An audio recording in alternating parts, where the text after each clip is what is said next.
Hello, everyone, and welcome to another episode of Top 5 Saturdays Live with me, Chase Lee, and my co-host, Brian Sutfield. That's fucking right. And hey, listen, if you're new to this show, welcome. What we do is we take a look at some of the movies coming out on Friday, and we will pick from said movie, whether it be an actor, actress, director, genre, what have you, and we will make a top 5 list according to that. And it will be a lot of fun because we have no idea what the hell is going to happen. It's a live show, and we don't know each other's lists, so that's what makes it the more fun. Before we get into our topic, Brian, would you like to introduce our guest?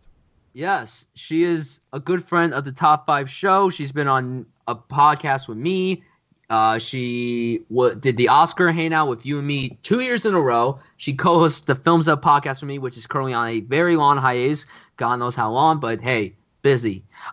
Ladies and gentlemen, please welcome Amanda Dunn. Amanda, welcome to the show.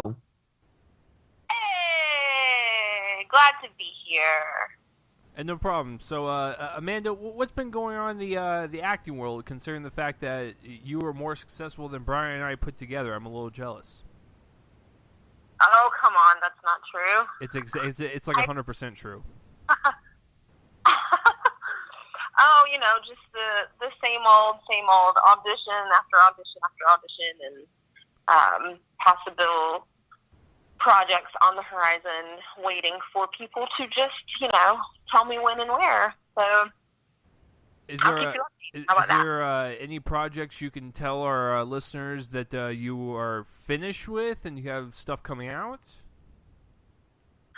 Yeah, currently they're promoting the heck out of Eyes of the Roze. I am definitely in that movie, starring as the lead actress. So if you guys would like to check it out, maybe I can get you or Brian to review it for us soon. Eyes of the Roze.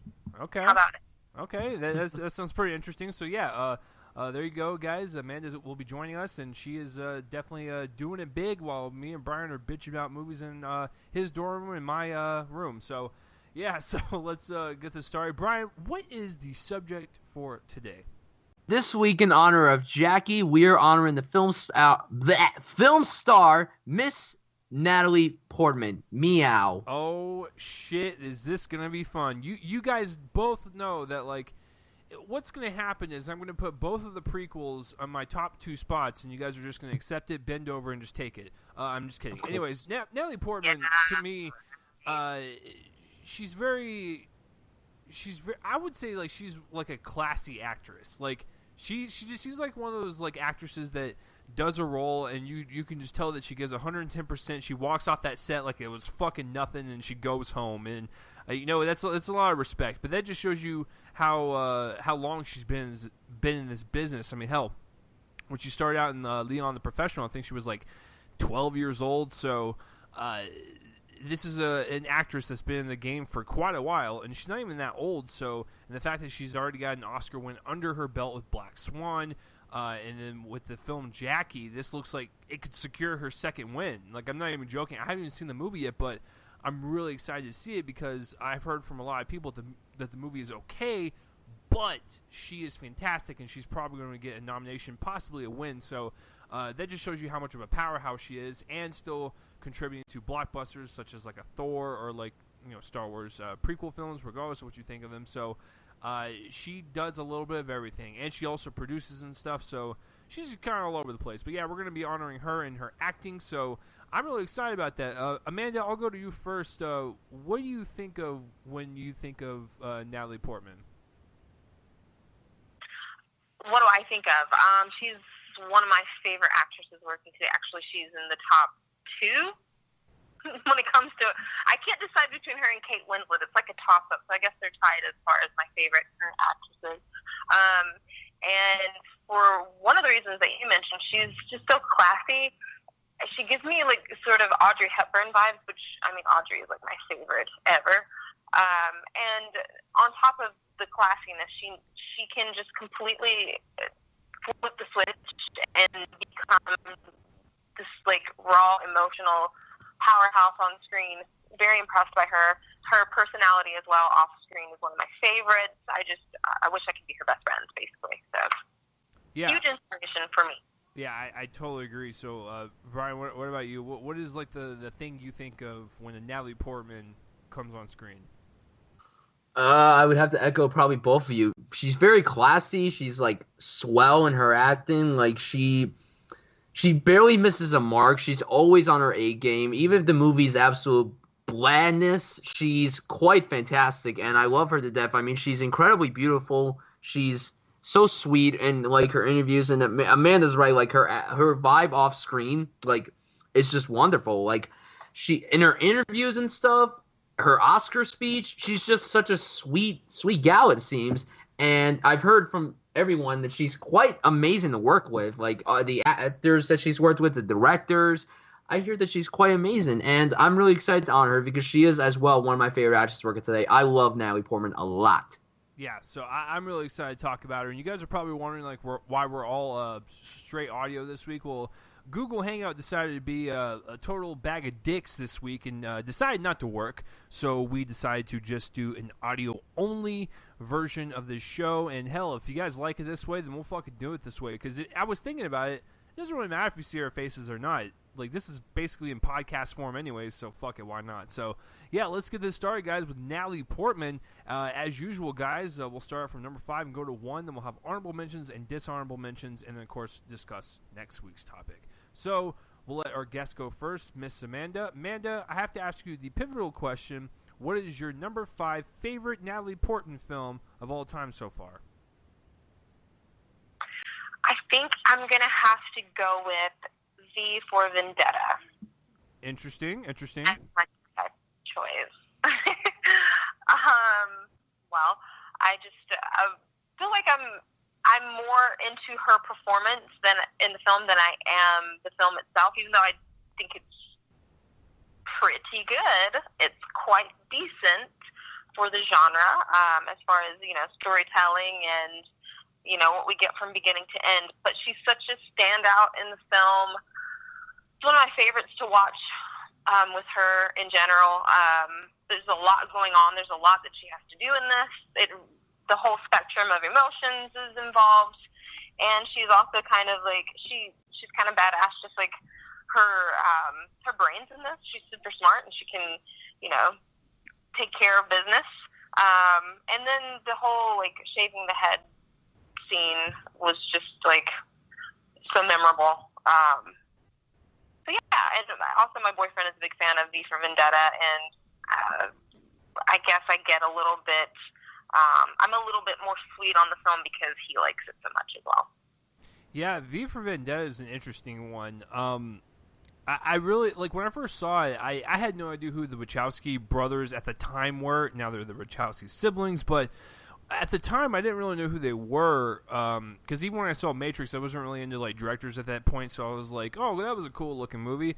And V for Vendetta plays out exactly like a graphic novel or like a comic book, and I really like that visual kind of style with it, and I love Natalie Portman in it, and as well as Hugo Weaving. Hugo Weaving as the the anonymous dude, if you will, because that's all I associate that mask now is anonymous. But Hugo Weaving is, like, so charming and so alluring, but also dangerous. And Natalie Portman's also got some depths to her character. It's just a very visually striking movie, especially in that kind of graphic novel genre. So yeah, it's not on my list personally, but that's a pretty good pick. So Brian, are you going to pass on this, or would you like to talk about it?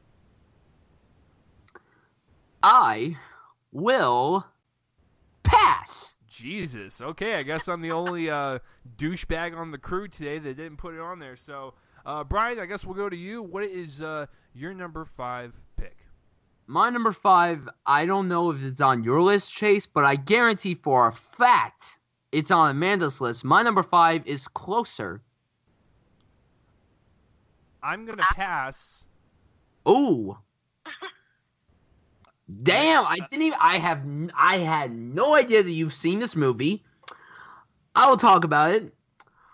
For those who don't know what this movie is, it is directed by the amazing Mike Nichols, who is unfortunately no longer with us. He directed The Graduate, Charlie Wilson's War. I don't know what else he made. Sorry, can't think on the top of my head. Closer is quite interesting dramedy. It's really well done. It has her, Jude Law, Clive Owen, and Julia Roberts. Great cast, amazing cast. Natalie Portman's a standout in this movie because her character is the most interesting. Now, I haven't seen the film in quite a long time. I watched it in my 10th grade English class, and I remember being so engrossed by it because, first of all, Natalie Portman's amazing in it. Second of all, she has many different hair colors, so she's basically playing somewhat of a similar character to Kate Winslet's character in Eternal Sunshine. That's just how I see it. And then again, like I said, I haven't seen the movie that was what, 3 years ago. I love the dynamic between everyone. I love Michael Nichols' direction. I think he wrote the film as well, but I remember Natalie Portman's character being so sweet, but also very vulnerable, and she goes through a lot in this movie, from what I remember. And I think it's an engaging watch. I love the movie. I hope to watch it again sometime soon, so that is my number 5. Yeah, like I said, I'm going to pass on that. So, Amanda, are you going to pass on this one, or are you going to talk about it? Yeah, I'll pass for now. Okay, then. So there you go, Brian. It is higher on our list, which means you're the D-bag on this one. So, all right. My number 5, I'm going to go with one that no one really ever talks about. And she's not really like the standout, but I like her her supporting kind of background role in it. And I also like the main 2 leads that pretty much carry the film. But like I said, she's in the background, and they all 3 have great chemistry. I'm going to go with Brothers. I don't understand like where people just don't talk about this at all. It's a very smaller film. Tobey Maguire, Jake Gyllenhaal, Jakey G, my boy, and good old Natalie Portman. Jake Gyllenhaal is married to Natalie Portman. Toby comes home from, I believe, is it the war, Brian? Yes, it is. It is the war, and so he starts to have like PTSD and stuff, and it really kind of starts to affect the relationship, and really kind of like bleeds into that marriage and stuff. So it's a really interesting kind of family dynamic movie, a very fascinating PTSD movie, and just seeing a really explosive performance from Tobey Maguire. That was the first time where I actually said, this guy can act. Because like before that, all I've had seen at that point was fucking Spider-Man. So when you watch Brothers and you're like, damn, this guy's got some chops on him, and then you just have the nice supporting cast of Jakey G and Natalie P, it's like, I'm good to go. Like, it's just a really kind of really solid family drama with some really suspenseful elements into it. So yeah, I like Brothers quite a bit. So yeah, I'm gonna go with Brothers. Brian, what about you? I know you're gonna talk about it because it's not on your list. So explain yourself. Okay, here's the deal. Okay, here we go. I forgot she was in this movie. Wow. I'm gonna put this on my list. V for Vendetta. I'm sorry, you gotta get off this list. I'm sorry. Wait, what? Whoa. I'm removing V for Vendetta. Is this a first? What is happening right now? No. Rush would be in the same spot that Explain V for yourself. Vendetta is right now. Explain yourself. What is happening? Can you explain to the fucking listeners right now what in the fuck is happening? I forgot that she was in this fucking movie. This is the first time for the show. I am removing a film from the list that is not my number 5, and I am placing where V for Vendetta was with this film. Damn. Okay, dog. All right. I guess we know you Brian. Could do it too. You could do it too. This is not just my show. This is your show too. Yeah, but my list is already set, fam. I don't need to change it. So, Amanda, what about you? Have you seen Brothers, and would you like to talk about it, or would you like to pass? I have seen Brothers, and I actually saw it in the theater. I will talk about it because I did consider putting it on the list at number 5 along with another film that isn't V for Vendetta. There were basically those 3 films that I was considering. And I was just going to mention it in the honorable mentions. But, yeah, Brothers didn't make the list just because I feel like if given the choice between the 2, V for Vendetta and Brothers, I would probably rewatch V for Vendetta more than I would Brothers. But I agree with a lot of what you said. I mean, there's a lot of good stuff happening in the film, and I do not think it's a bad choice at all to be in that spot. Also, I thought that little Bailey Madison in this was kind of a standout as well. I thought she did a great job. And, yeah, I mean, I like the drama here. I like all the performances. I'm not really sure what it is about it that didn't make me completely love it. I guess it was just sometimes you can't put your finger on it. You're watching a film, you're like, I mean, great, I guess. But for that reason, I had to keep it off and put V for Vendetta instead. Okay, yeah. I mean, there's no problem with that. They're both great picks. So, yeah, that's my number 5. So moving on to number 4, Brian, we'll start with you this time. Is this your V for Vendetta spot that you would like to fucking switch because you like to change shit while we do stuff live? Is that what you like to do now? I'm sorry. I really forgot about this movie. I really forgot about this movie because wait, is this your number 4? This is my number 4. So, look, I completely forgot that she was in this movie because to me, whenever I think about this movie, I immediately think about Tobey Maguire and Jake Gyllenhaal because they're the two leads. It's really them that carry this movie. But I love this one. I think it's fantastic. And look, all right, to bring up V for Vendetta, I think that movie's awesome. It's great. I love it. I could rewatch that a lot, but I don't love it as much as all of our movie friends love it because Chase, every time when that particular day happens, like the 5th of November, the 4th of November, that's literally all everyone talks about that damn day. So it's like a little annoying, just a little annoying. Do you agree with me or do you disagree with me? I don't really. Does it do as much as May the 4th? May the 4th is better. But, I mean... I really don't get bent out of shape over days, so, yeah... Yeah, but sometimes it gets a little annoying because of one person here that Chase knows I don't like. He talks about it all the time. He thinks he's so cool. I'm not going to say names, but... Okay, so Brothers, great drama about PTSD. I mean, the basic premise is that, I mean, like Chase brought up, Tobey Maguire and Natalie Portman are married. Jake Gyllenhaal is Tobey Maguire's brother. Jake Gyllenhaal plays kind of a crook. He just got out of prison. He's like, oh, I'm going to take care of Natalie Portman and your kids while you're out there fighting for us. They all think Tobey Maguire's dead. So something happens with Jake Gyllenhaal and Natalie Portman. And then Tobey Maguire turns out to be alive. He comes back. PTSD happens. That scene in the kitchen where he curses out and basically goes all like Robert De Niro, like Taxi Driver mode. Like it's really great stuff. It's a really great drama. I was compelled, and Natalie Portman is great here. And I'll have to agree with Amanda.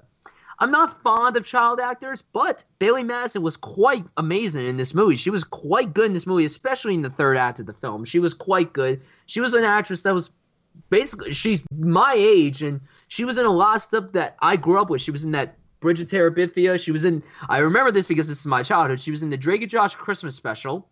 And then she was in this. So yeah, that was very cool. And yeah, I just love the movie. I love dramas around PTSD, and this is one that is very good. We have that Shia LaBeouf movie coming out soon called Man Down, which looks quite good, and I'm hearing he's amazing in it. But yeah, I love this movie. I think it's quite enjoyable. I think it was one of my favorites of 2009, and I love it. I highly recommend Brothers, and that is my number 4. Yeah, and Stop. I guess I got it switched. I said that Jake Gyllenhaal and Natalie Portman married. It was the opposite. Yeah, because I remember his brother was taking care of him. So, guys, it's been a while since I've seen it, but I still remember the majority of it. So I apologize. You're right. Yeah. So, Okay. Amanda, what about you? What is your number 4 pick?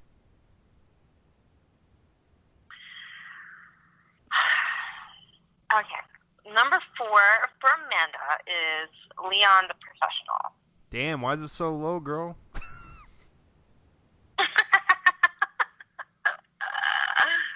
mean, look. All of these films that I'm going to discuss tonight, I have a soft spot for. And even though it's at number 4, that sounds low, but we're talking about a top 5 here. And they're all tops, they're all winners. Leon is an amazing film. Natalie is, oh my gosh, so fantastic. So fantastic. One of the best child performances ever. And I just remember seeing this when I was probably about the age that she's playing in the film and being so inspired by Natalie Portman and just wanting to do what she was doing. Like, oh my gosh, you know, this is one of the performances that really fueled my fire as a kid, a wannabe kid actor. I mean, I didn't really start until a few years later in my teens. But man, she was a big inspiration at the time, and I just think that this film is fantastic. Everything about it, and it's honestly been a while since I watched it. I mean, I've seen it a few times, but it's been probably a handful of years since I sat down and watched it from start to finish. It's on my list for I made a list for films that I need to rewatch in 2017, kind of like a New Year resolution in the form of movies that I need to rewatch, and that one is actually very close to the top. Anyway, don't get me wrong, it's at number 4, but I'm in love with this film, and I'm in love with, I think, the chemistry the two of them have, her and Jean, oh my gosh, just kills me. And she has so many emotional moments where you're just like, holy crap, this kid is feeling everything. She is feeling this right now, completely tangible. Amazing stuff. Yeah, I'm gonna pass. Brian, what say you? I'm gonna pass on this as well. Oh shit, fam! All right, so moving on to my number 4, I'm gonna give Brian a heart attack. So Amanda, get ready to call 911 because I'm putting Garden State as my number 4, and you're just gonna have to deal with it. So here's the deal, folks. Like what Amanda said, is that all 5 of these films that I've put on my list are ace. They are great movies. It's just really hard to kind of put, the better one on top of one another because they're all 5 damn good movies. And for me, it was really tough. But I'm putting, Brian's probably number 1 at number 4 because I do like it. It's got like that nice indie feel. It's a really great romance. It's a very quirky romance. It's something very unexpected. It's a very colorful film. Zach Braff really kind of delivers and really kind of sets the precedent for what an independent film should be. And I put it at number 4 strictly because the other 3 are better. And that's why. And it's really tough to kind of judge gold against gold, but yeah, there's really nothing more to say. I love the chemistry between Braff and Portman. It's very, like I said, kind of offbeat, kind of quirky a little bit, but it ends up working at the end of the film, and it's just kind of really an emotional, humorous kind of slice of life almost, and I really enjoy it. But yeah, my top 3 are definitely, in my opinion, better, but, are you two dead yet, or are you going to swear me off now? I don't care who answers first. Title of the film? I don't even think you said the title, Chase. Yeah, I said Garden State. Okay. I mean, I knew you were talking about Garden State, but for whatever reason, I didn't actually hear you say the title. So I was just waiting for you to say that. Oh, no. Yeah, I said I'm going to give Brian a heart attack by announcing Garden State as my number 4. Okay. Well, I mean, like what you said, you still love this film, right? So yeah. Being at number 4 doesn't mean anything. It doesn't mean anything as far as like, there's no criticism here. It's just you like the other 3 more. So I'll pass on talking about it for a moment. How about that? All right, and I'm assuming Brian's going to pass, and because this is number 1, I'm not an idiot. So you motherfucker! Of course I'm going to pass. And for the record, you have no idea what my number 1 is going to be. Yeah, it's probably Garden State. Can we just chill over there with your goatee? All right, so 50. All right, so Amanda, let's go to you for your number 3. What you got? I have Garden State. So it's a little just as low as Brian's expectations. So Brian is crying right now. You can't really see him. So Amanda, the floor is yours. We're over, Amanda. We're done. I'm kidding. Oh, we're good. I know that's a lie. Yeah, Garden State. It gives me all the warm fuzzies. I just really adore it. I was very impressed with his script. Honestly, I didn't pay much attention to him before this movie. I didn't watch Scrub. I know Brian has been on me for a minute to watch Scrub. Yeah, quite a minute. Quite a long minute. And don't worry. don't worry, that minute will come, and I will report back to you once it gets started. But as of right now, I have not really seen the show, and this was my introduction to him, and I was really impressed with the script. I thought it has that quirky indie vibe, like you said. That's really what it is. And sometimes that kind of thing works, and sometimes it doesn't. Sometimes it can seem a little pretentious or like someone's trying too hard. But it didn't feel that with this movie. I felt like he had a lot to say. I thought that all the characters were very interesting and fun. On top of the fact that there's all this comedy happening, there's also a heart there, and there's a lot of things to feel. And I'm that girl. I talk about feelings all the time. You're gonna hear me talk about all the emotions. Just how I'm wired. And there are a few moments in this movie that really get me. It gets me right in the gut and the heart a little bit. It makes me feel all the things. My brother Marcus, who you guys have actually had on one of the top 5 shows, or I think it was around Christmas time. I forgot about that. She came on in the middle of the episode, and I remember that. We crashed the party. My brother Marcus is a huge fan of Garden State, and I think this was like his favorite film that came out that year it was released. And also the movie reminds me of him, kind of like V for Vendetta makes me think of my boyfriend. Garden State makes me think of my brother, and now also Brian, because Brian loves it so much. I think Natalie is hilarious here. She's so adorable. There's that one moment where she talks about making a face or a sound or something that no one else has ever made on, and that's one of my favorite scenes. So cute and hilarious. And anyway, I really love the film, and I actually bought the soundtrack to the film as well. I think this was probably like the year after it came out, and I was so excited about it. And that stayed on repeat in my car every time I took a road trip. I pulled out the Garden State CD and had it on blast for a good few hours on the road trip. So number 3 goes to the lovely Garden State. Once again, it's a great pick, and Brian's soul has died even more since we put it so low. So, Brian, I know you're going to pass on it, and that was already my number 4 pick. So, going to you, sir, what is your number 3? My number 3 is Leon the Professional. Okay. Nice. Like Closer, I haven't seen this film in quite a long time. I'm a huge action film fanatic. I'm not a big fan of Luc Besson, however. The only movie other than this that I like of his is The Fifth Element. I don't like, I don't like that family movie he did. I didn't like Lucy. That Valerian movie looks kind of but I will say that this movie is fucking amazing. It's so well done. Like you brought up, Amanda, one of the best child performances came from this movie in Natalie Portman. She is so good in this movie. For however old she was when she did this, I think she was like 12 or 13. She was amazing. She shined. Her back and forth with Jean Reno was amazing in this movie. And I'm not really a big Jean Reno fan, but I loved him in this movie mainly because of his chemistry with Natalie Portman.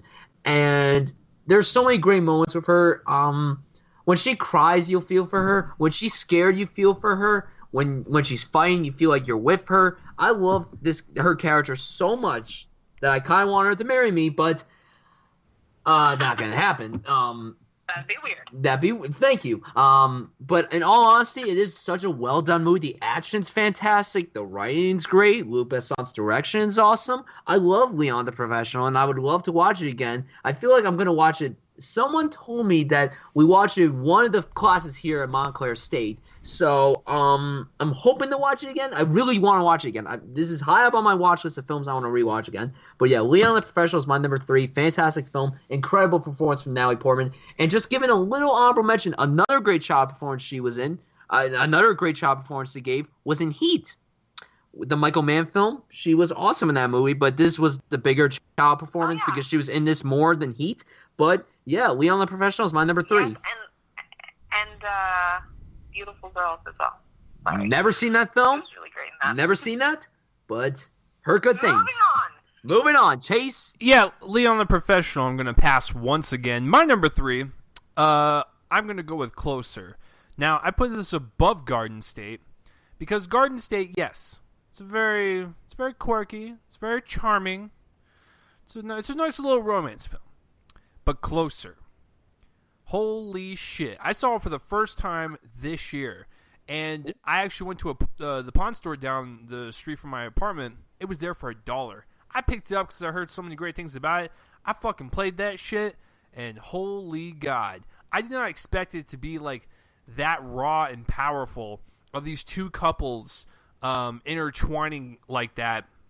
It was just kind of interesting to see, and it's a really kind of great commentary like on like what a marriage actually is and what true love actually means, and can you actually suppress your animalistic urges to, like, you know, be if you're attracted to someone, do you act upon those urges? Do you reserve yourself? How do you react in that situation? And I thought all the performances were so strong and so on point that every single piece of dialogue that was spoken out of anyone's mouth felt so realistic and so grounded. I felt like I was watching two real-life couples, and it actually moves like a stage play, which it is based on one.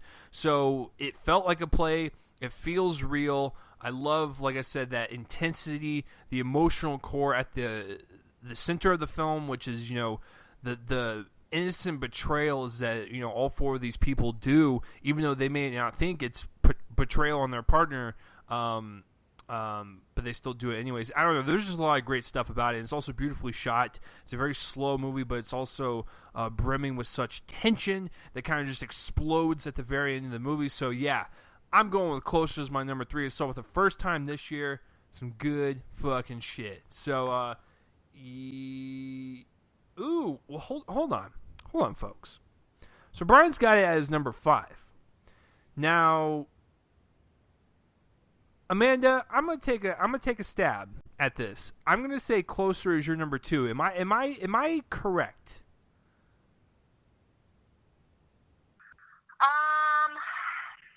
Well, see, senor, you are correct. Look at that. Guys, I'm on point this fucking episode. I'm a wizard, and I will go teach at Hogwarts now. So, Amanda, going to you for number 2. Can you explain to us why you love Closer so much?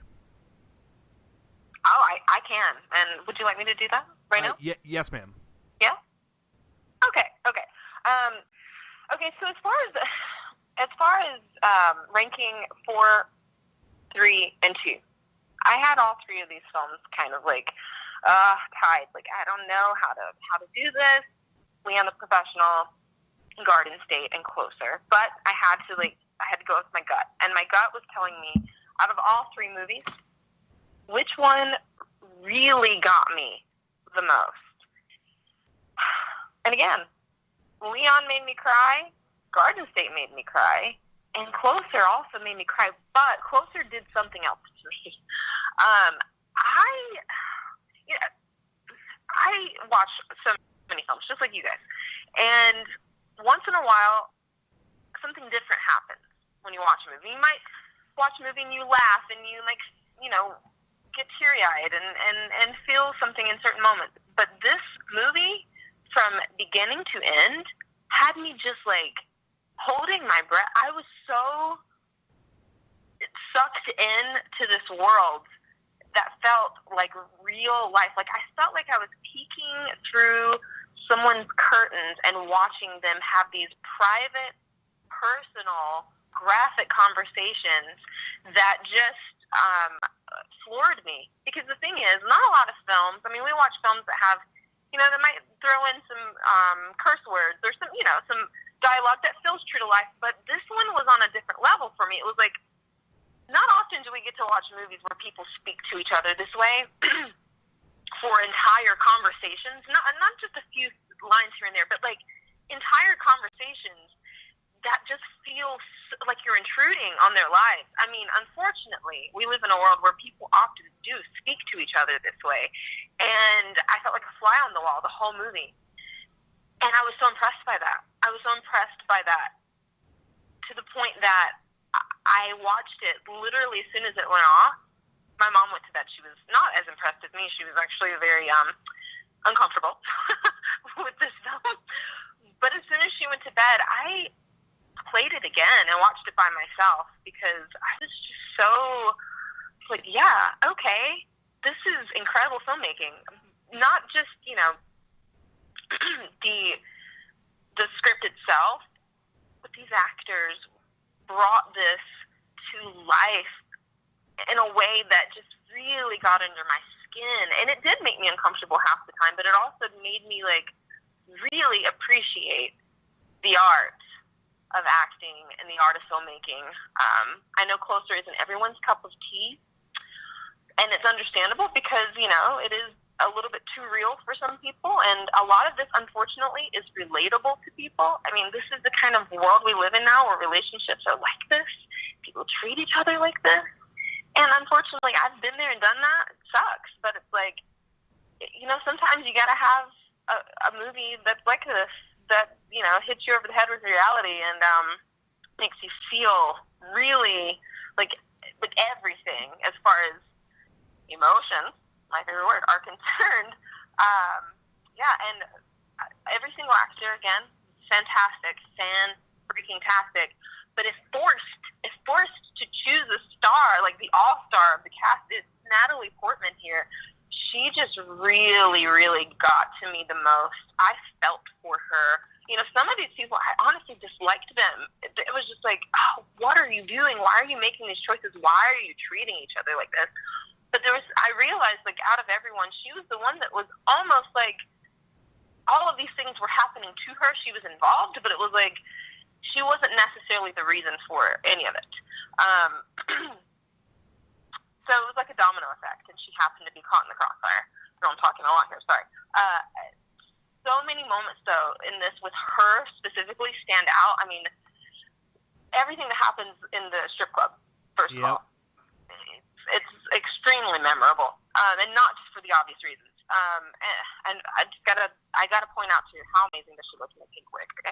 Okay. And that moment when she says, okay, I have to point this out. When she says, "No one will ever love you the way that I do," and she's crying, and he's, oh my gosh, girl, are you trying to kill me? Incredible. Oh, it's so emotional. She got me real good. When I was watching it with my mom the first time, I had to hold it in. When I watched it without her, I just fell apart completely. And the ending to this, oh my gosh, one of my favorite endings of all time. Okay, I'm done. I'm sorry. No, it's okay. Yeah. Oh, you got me. Yeah, no, with Closer, it's really interesting because she's almost like a child throughout the entire movie. Like, she's the youngest out of the four, and it's really kind of interesting to see her perspective through, like, a young woman's eyes versus, like, Julie Roberts through an older woman's eyes through this whole situation. So, yeah, it's so good. And you're right, the strip club scene is definitely the most memorable one I remember from that movie for obvious reasons, and of course that performance. That's a great pick. I can't refute that. All right, Amanda, here we go. And listeners out there, whatever Brian chooses as his number 2 is going to say volumes as to what his number 1 is. Is he going to be with the Pact, with me and Amanda, or is he going to be fucking rogue and have a different number 1? Brian, which way are you swinging on number 2? For number 2, I'm going with well, here's the thing. I'm going to follow you guys because we all have the same number 1. So, Garden State's number 2. Don't do that just because... Don't do that because we have the same number 1. No. I'm being serious. Look. Chase and Amanda know that Garden State's like in my top 5 films of all time. But for this list, I wanted to go with the film where she led it. She's not the lead in this movie. She's the second lead. Zach Braff is the lead for this one. For the number 1, she's the lead, and it's the best film that she's ever made. The best film. Garden State's not the best film she's ever made. It's my favorite film she's done, but she's not. But it's not the best film she's ever done. So, okay. Yes, Chase knows, and so does Amanda. I love Garden State with a huge, huge passion. First of all, as Chase knows, and Amanda should know too, this film takes place in my state. It's, in my opinion, the best film taking place in this state. I am a huge fan of Zach Braff. I love the guy a lot. I think he's amazing. Obviously Scrubs, he's fantastic in. I loved Garden State. I loved his last film, Wish I Was Here, and I'm really excited for his upcoming film, Going in Style. I'm really excited for that. That's very high up in my most anticipated films for next year. What I love about Garden State is that it's something that I believe anyone can relate to. Anyone can relate to any of these characters, whether it be Zach Braff, Natalie Portman, Pierre Sarsgaard, even the father. Anyone could relate to this movie, and that's the beautiful thing. Like, Amanda Robb, the script is wonderful. It's a wonderful script. It has a good blend of charm and heart and comedy. The movie is so goddamn funny that, like, when it's all sad, because it opens with the most goddamn depressing opening I've ever seen in my life, with that fucking plane crashing and him just sitting there all like, oh, I'm ready to die. And he doesn't say those words, but he has that face on him, and it made me like scared inside, because I'm like, motherfucker, this is JD from Scrubs and he's doing this. I'm fucking impressed.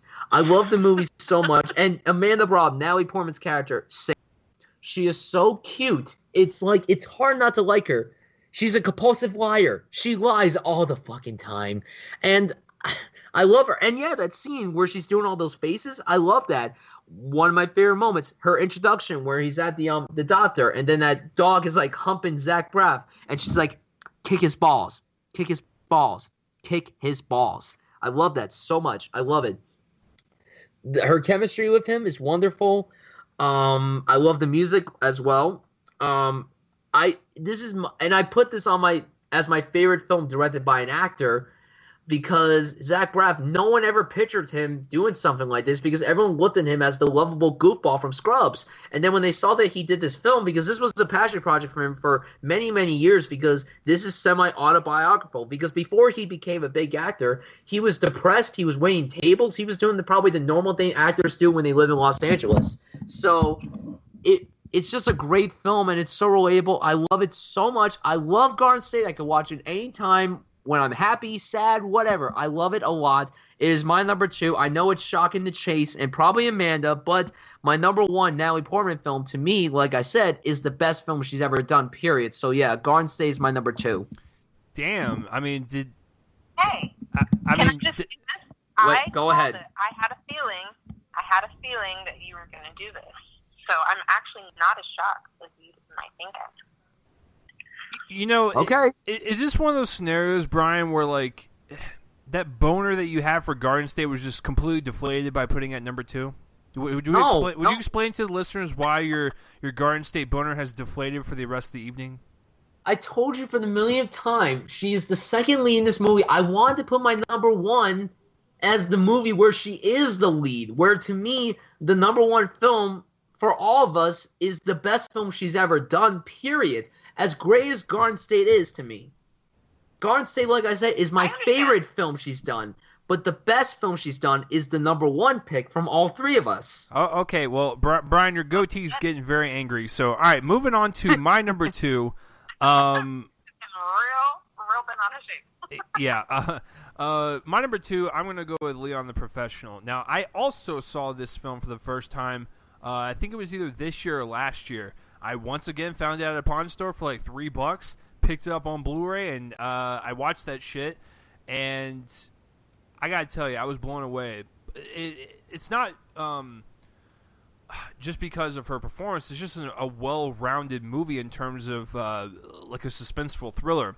When you have an assassin movie like this that takes such a kind of an interesting twist on it, where this little girl's family is murdered, and she she purposely goes to her neighbor's house, which, inhabits this assassin, and she starts becoming really intrigued by the whole, like, kind of assassin universe, and he kind of teaches her some stuff, and he's always respectful. He always treats her like a fatherly figure and teaches her about life since she has no one, and I really like that. They didn't go into the fucking weird relationship route, even though there was like hints there, but deep down, Mr. Reno's character, he's a guy that he's just a very quiet dude, and when he is called upon to do a job, he does the job and goes home. He is not one of these guys that's like fucking creepy or whatever and like likes to kill people on the side or whatever. No, he has a job, he gets a call, whatever, he gets it done, goes home. And so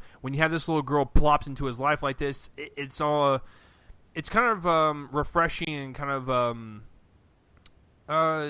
charming a little bit, because he doesn't really have anyone in his life, and so they kind of find each other for this like father-daughterly type thing that they got going on, and I think that's kind of sweet a little bit, and I like the fact that they help each other out, and they kind of just go throughout this journey. That's why the ending of the movie is like a gut punch, because of the emotional journey that you went on between these two characters.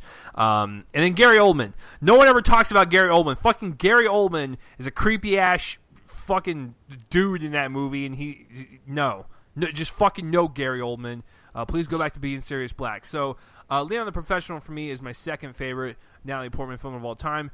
One, because it's a great movie, and two, when you are that good as a young child actress, then you're going to do wonders in your career. That the very first scene that we see her crossing her apartment with her she goes inside to see her family like all slaughtered, and she casually walks out with the groceries and goes right across the hallway, knocks on the door, and hopes that someone answers so she can go in and hide from these people, was one of the most intense scenes I've ever seen with a child actor, and that was the scene right there that convinced me that Natalie Portman is one of the best. So, yeah, that's my number two. So, let's not waste any more time. Our number one, for the top 5 Saturdays Live Natalie Portman episode from all three of us, unless someone, Brian, put fucking Phantom Menace on there or some bullshit like that, then I'm gonna have to like call an ambulance. But our number one from all three of us is Black Motherfucking Swan. It will always be her favorite performance. It will always be my favorite movie she's ever done until I see Jackie, because I have not seen it yet. However, for this one, I'll go first. I'll just make it really brief, and I'll let you guys talk. I'm a huge fan of Aronofsky. Darren Aronofsky, the gentleman that directed the film The Wrestler, Requiem for a Dream, Pi, Noah, The Fountain. The dude has got a visual, striking eye. And Black Swan is a psycho-sexual, erotic thriller that's about obsession and perfection. And I was actually watching this really cool video, and someone actually compared Whiplash's storyline to Black Swan's storyline, and they're like eerily similar. And it was the coolest fucking thing I've ever seen, because Whiplash is fucking ace. Anyways, going back to Black Swan, when you have Natalie Portman at the beginning of the movie, she's very innocent. She's just trying to be the best ballerina she can be, and she really wants to be the White Swan in the White Swan play. So she works her ass off. Her mother pushes her. Her mother used to be a dancer. Her dreams have fallen to the wayside, so she tries to train her daughter and pretty much put her goals through her. And then you see the transformation. I remember when I watched this in theaters for the very first time, and Natalie Portman at the beginning of the movie versus the end of the movie is one of the best arcs I saw that year. I was stunned at the very last sentence that she uttered before the film went to bright white. And I was like, this is a really great example and a great movie about someone being obsessed to strive to perfection, and how it can damage someone, and how it can destroy relationships around you, destroy your inner self and just the way you think. And her performance is just out of this world, and there's a reason why she won the Academy Award. Also, do not slant on Mila Kunis and Vincent Cassel. They're both excellent as well. But Darren Aronofsky knows how to bring the best performances out of his actors, and this just shows it. One of my favorites out of his filmography, and one of my favorites of 2010, and definitely one of my favorite ones in my collection. So, Amanda, I'll let you go next. Why is Black Swan so special to you, and why is it your favorite Natalie Portman movie? Because it just ranks so high in every category. I saw this and I remember immediately saying, this is why I want to do this. Because of films like that. That was insane. That was so impressive. I mean, and I'm not even just talking about the obviously impressive performance by Natalie. I mean, come on. I knew as soon as the movie ended, like, well, she wins the Oscar this year. Like, there's no competition. I don't care what else happens. There will be some deserving nominations. There is one winner, and it's so obvious to me that it will be her. And, of course, that's the way it panned out. Darren Aronofsky just created this crazy, weird, dark, like you said, psycho-obsessive world. And it's like, I was just so, tripped out watching this the whole time. It really, really is effective, everything that he did with this. And I just love that he had this in mind for so long before they ever actually got to do it, and had Natalie in mind the whole time. He knew what he was doing. You have these characters, there's a few of them who are just so obsessive and unstable. You got Natalie's character as the lead here, and then there's her mother, who's clearly has some issues as well. And then there's Winona Ryder's character, who is definitely suffering from some, I guess we'll just say, issues here as well. And seeing these women, you kind of start to question, this world of dance and the competition, and how these females, and not just the females, I'm sure it happens with the males as well, but how they're pitted against each other, but they do it to themselves. And it's just such an unhealthy lifestyle that they create, when it could be different, but it's displayed here in such a dark, almost horror movie-like way that's holy crap, man. I mean, just, floored me. This film is one of my favorites of all time. And, I mean, whenever anyone asks me about Natalie Portman, it's the first movie that I think of, the very first one. And then, of course, there's all these other great ones that we've talked about. But it's always the first one, because it's dude, if you haven't seen this, get on that. It's crucial. It's important. You have to see it. It's one of the best things. So that's how I feel about Black Swan. Yeah, and I forgot to mention, and Brian, I'll let you go, is that to be a nice pairing to the intense performance is the haunting and chilling score of that film. Yes. Aronofsky knows how to create an atmosphere with the music that he provides by hiring these composers. Just like with Requiem for a Dream, the score is everything in his movies, and Black Swan is totally up there with that. So, Brian, what say you? Why is Attack of the Clones your favorite Natalie Portman film and performance? You sick son of a bitch. Attack of the Clones is fantastic. No, I'm kidding. It sucks. Black Swan, echo what both of you said. It is such a... this is not a performance. This is a real thing. When the movie begins, you look and you're like, oh, it's just Natalie Portman kind of playing Natalie Portman. Sweet, sincere, innocent. Then you get to the halfway point of the movie, and you see as she continues to get dedicated into getting this particular role and working her ass off to impress Vincent Cassel and everyone else. She is her character. She is Nina. That's the name of her character. She is that character. I mean, look, we have seen many performances from actors this decade where they're not, you don't see the actor, you see the character. I'll think of Leo in The Revenant, or Michael Fassbender in 12 Years a Slave. And this one's a big one. This is a big one. Because this is so different from anything she's ever done, in terms of her characters, and it's just an amazing, insane transformation. I mean, you talk about the psychological thriller element of this movie. It's wonderful. This movie scares the fuck out of me. And this isn't even a horror movie. This isn't even labeled as a horror movie. This is a thriller, and it's scary.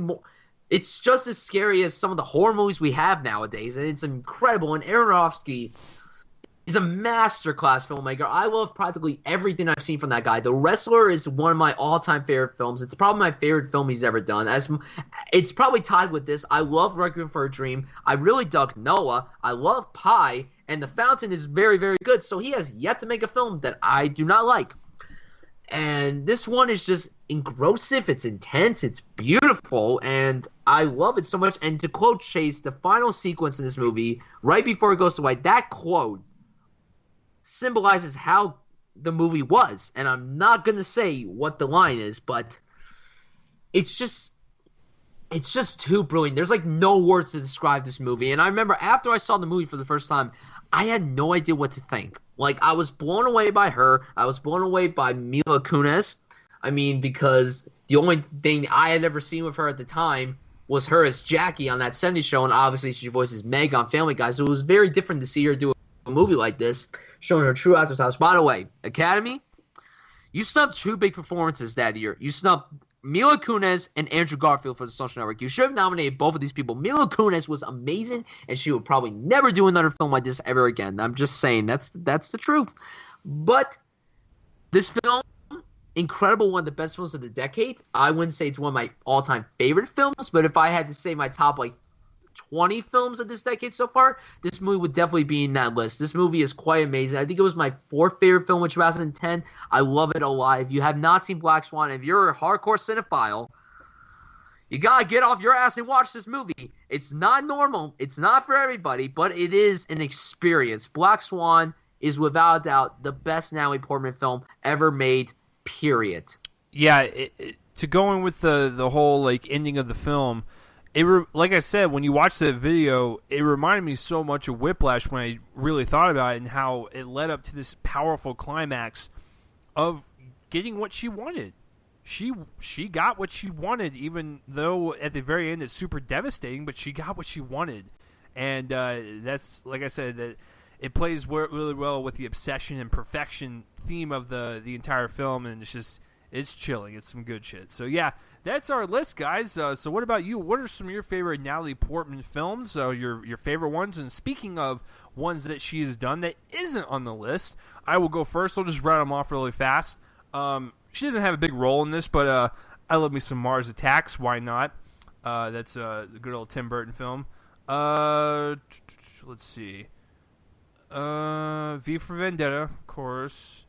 Oh, I really like because she was in both of them.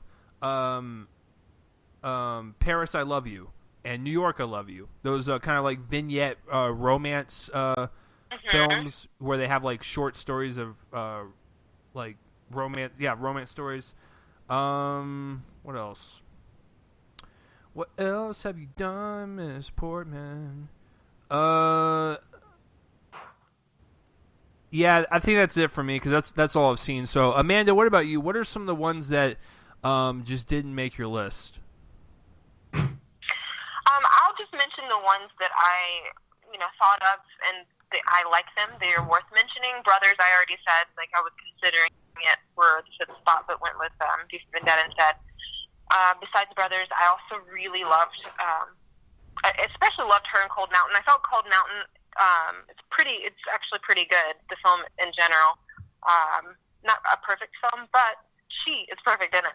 She stands out. She's a smaller supporting part here, but what she does is so memorable. When I think of Cold Mountain, I actually think of her scenes before I think of Jude Law and Renee Zellweger. But I think that is worth mentioning. That is a pretty good film. And then I really do enjoy her in the film Anywhere But Here with Susan Sarandon. I just really like the dynamic between them. I thought they played off of each other well. It's one of those movies that I can just, if it's on TV, I'll just stop and watch it. And I did mention Beautiful Girls as well. That's one of the first movies I saw her in. I think I actually might have seen it before Leon. And I just remember my brother and I developing a huge crush on Natalie in Beautiful Girls. So I did want to mention those. And yeah, I guess that'll be it for me as far as the ones that that I feel deserve to be mentioned. Oh, I mean, you know what? I like Thor. I'm not the biggest fan of it, but I do enjoy it enough to just mentioned the fact that, it was kind of cool. You did a Marvel film. That's fun. And I enjoyed it. I enjoyed her in it, too.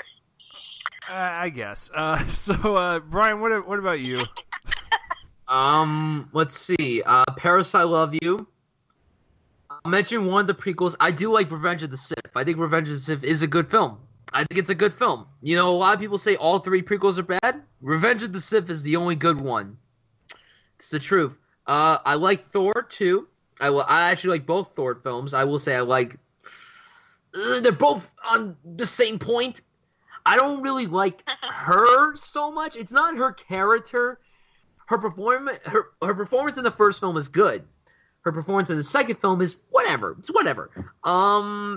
V for Vendetta, obviously. Cold Mountain, I will agree with you, Amanda. That film is very, very good. She's great in it, but to me, the best performances are Jude Law and Renee Zellweger. Nicole Kidman's good in that film, too, by the way.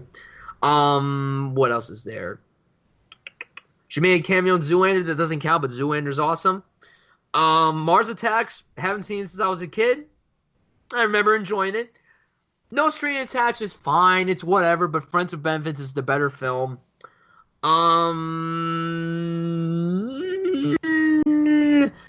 have a guilty pleasure for Your Highness. Don't know why. Movie's fine. It's not great. It's not the best film.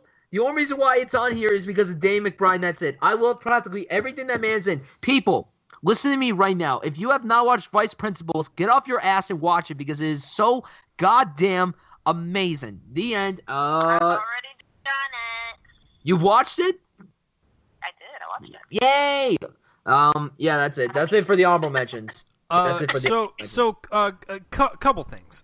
First, No Strings Attached and Friends with Benefits. I remember when they both came out within 5 months of each other. I actually own both of them because on a guilty pleasure level, I like both of them. Which one do you like more? Believe it or not, I think I like No Strings Attached more. Okay, that's not... even though Friends with Benefits is more of like it's like a satire of that genre, which is ironic considering it becomes that at the very end, but whatever. Second thing, a movie that she directed this year, her directorial debut, A Tale of Love and Darkness. I thought the movie was pretty decent, so I forgot to mention that. I was going to ask you has anyone seen it, because I know she directed that. I watched an interview with her talking about it the other night. I was like, really, probably should see that sometime soon. Yeah, I saw it in what was it? I saw it in April, and I thought it was a pretty decent little debut. It definitely wasn't my favorite of the film festival, but it was fine. I want to see more from what she does. That's why what I was saying at the beginning, like, she's so good at like acting, producing, now directing. Like, I believe that she can do anything now. Yeah. So impressive.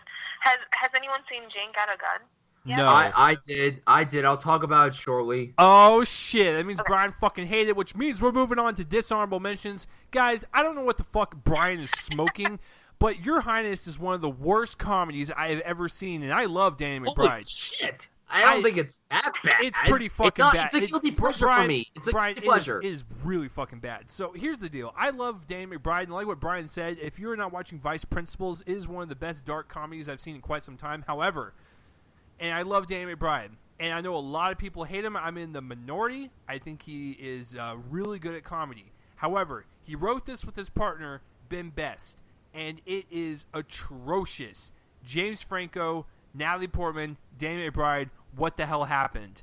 And I gotta be honest with you, I'm as much as you guys know that I am a huge comic book movie fan. I have never once cared for her in the Thor films at all. Her and Kat Dennings, go away. She could go away, but now he's... Yeah, but she doesn't care. Like, if you watch the first one and the second one, like, there's just... I didn't feel anything there. It's just like she's there. It's like, hi, Natalie Portman, hi. Because here's the deal, like, Thor came out...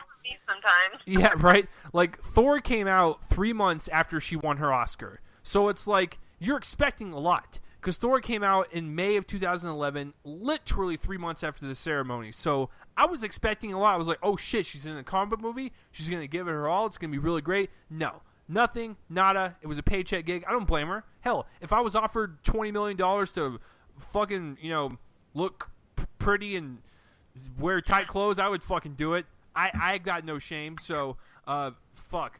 Anyways, to be fair, the material wasn't very compelling to begin with. Yeah, exactly. Like as much as I like Thor the Dark World, it's not my favorite one. So I realize that she's part of one of the weaker franchises, but I wish she would come back for the third one because the third one looks badass. However, those would be my probably two worst ones. Is probably Thor the Dark World and Your Highness, because like I said, I don't know what type of mushrooms that Brian was growing in his fucking the back of his dorm room, but Your Highness is atrocious. So Amanda, what about you? What are some of the Natalie Portman films that you scoff at, that you just like, I can't do this, I love you, Portman, but I can't do it?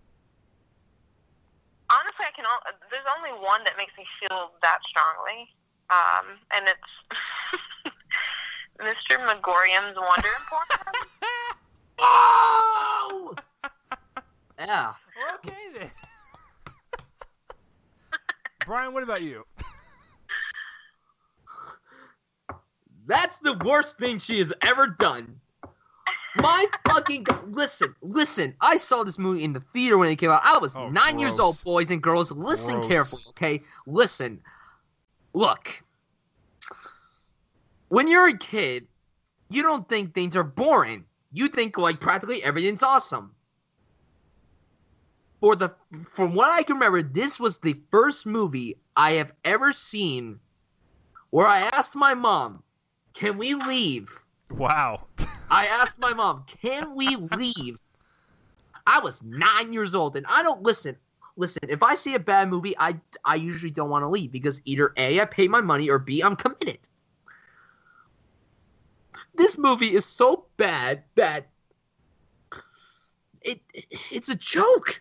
It's a joke. It's literally a Willy Wonka ripoff in some way, shape, or form. Listen, I love Dustin Hoffman as much as the next guy. He is one of the greatest actors of all time. But what was he doing in this movie? What was Natalie Portman doing with short hair? Look, she rocked in V for Vendetta. She did not have to have short hair in this movie. And then Jason Bateman's there being all like kooky and shit. And I'm like, dude, be like your Arrested Development character. Don't be in shit like this. Like, get out of here. The only family movies you could do well are Zootopia, and that's it. Yeah, Mr. Megorium's Wonder Portman is the worst thing she's ever done. Jane Got a Gun. It was so boring. It wasn't compelling. I thought it would be so better. The movie went through a lot of troubles, like casting changes. Gavin O'Connor directed it. He directed Warrior, which is awesome, and this year's The Accountant, which I really liked. What's another dishonorable mention? All right, the two prequels, they're not the worst thing ever. I mean, as a Star Wars fan, they're not good films. But like I said, Revenge of the Sith is a good film. I didn't like New York, I Love You. Like I said, it was just whatever. It was fine. It was whatever. I'm not really a big fan of ensemble romance films, but I did like Paris, I Love You. I like that one. Is that it? Yeah, Mr. Megorium's Wonder Portman. And you know what the sad thing about that movie was? I thought I forgot about the movie, and if you guys remember, in the second to last episode of Breaking Bad, when he goes to that fucking cabinet, it turns out that the only movie that was available for Walt to watch in that cold motherfucking cabinet was Mr. Megorium's Wonder Emporium. Vince Gilligan, are you trying to torture me? Are you trying to kill me?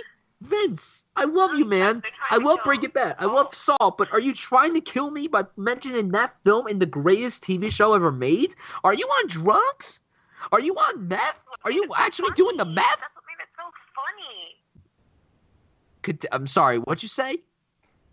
I said that's what made it so funny, though, that he's trapped out there for all this time, and the only thing there is to watch is this terrible film. Well, I mean, whatever his name is, what's the guy's name? Robert Forster said, "Yeah, I'm not good with movies." Yeah, clearly, buddy. All right, that's it, Chase. That's it. Okay, so we can end on that note because that was pretty beautiful. So, yeah, what about you guys? What are some of your favorite and least favorite Natalie Portman films? As Brian was talking, I was looking around and I was like, where's New York, I Love You? Where's Paris, I Love You? I own it somewhere. I don't know where it's at. I'm fucking crying inside. Anyways, Brian, before we wrap up, what are we doing next week? Ooh, next week's a very, very good one, ladies and gentlemen. Next week, in honor of La La Land, we are honoring the film's actress, Miss Emma Stone. We've already honored Ryan Gosling. Now it's time we honor the true stoner of all stoners, Emma Stone. And I am totally okay with that, especially after seeing La La Land, and I can't wait to watch it again at home. Like, that fucking movie, like, is so good, and she is so charming and likable. I want to date her now. I'm seeing it on Monday. I'm so fucking excited. Oh, yeah. So, Emma Stone will be fantastic. I can't wait to talk about her. And the very first time I saw her, when Jonah Hill plastered his fat face while falling drunk and knocking her in the forehead. You know which movie I'm talking about, folks, and we'll talk about that next week. For show. Gonna get that for show. Oh, yeah. That fucking movie. Amanda just quoted her when she hit her head. What the fuck? Yeah, what the fuck? So great. Anyways, we'll talk about that movie next week. But before we go, Amanda, where can the kids find you online? The kids and the adults can find me on Instagram at Amanda Actress, and you can also find me on Twitter under the same handle, Amanda Actress. Boys and girls, ladies and gentlemen, thank you for listening. And no problem. Hey, listen, Amanda's gonna fucking blow up, and I'm gonna call her one of these days, and I'm gonna send her a message, and she'll be like, "Who the fuck are you? Did you talk to me once?" And I'm like, "But we've met several times," and she'll be like, "I don't know you," and then I'll be like, "Well, fuck," and my life is ruined, and I'm gonna go in my closet and just go die there. So, when Amanda hits it, when Amanda hits it big, it's gonna be spectacular, because Brian and I are gonna try to talk to her, and she's not gonna have time for us peasants anymore. So, anyways, Brian, where can the people find you online? You can find me on Twitter at Shut up, Amanda. You can find me on Twitter at BrianSuts98 and on YouTube at Brian Sutfield. Amanda, you know I'm fucking with you. We both love you. So for me, you can. I'm smiling over here, big old smile on my face. Oh yeah. So yeah, if you guys want to follow me on Twitter, it's at RealChaseLeaf. Subscribe to the YouTube page, and hey, listen, you know what? I might as well just say fuck it to Google Hangouts. I might just want to do this audio wise, because this is actually crisp, clear audio, and you guys don't want to see me and Brian's ugly faces anyways. So especially with Brian's pedo goatee. So yeah. So what pedo? What are you talking about? Anyways. Brian's getting a little facial hair. I can't grow facial hair. I can only grow neck beards, but that's a side point. So at least Brian can grow one, so I'll give him props. Anyways, for next week, guys, Emma Stone, so that will be a lot of fun. So, I guess this is the end of the episode, since we're not doing Google Hangout. This is kind of weird. So, I'm Chase Lee. I'm Brian Sutfield. That's fucking right. This has been Top 5 Saturdays Live. Peace out, everyone. And thank you, Amanda. Amanda, would you like to say the last closing words? Yeah, it's going to be something along the lines of, love you, bye. What a great way to end it. We'll see you guys next week.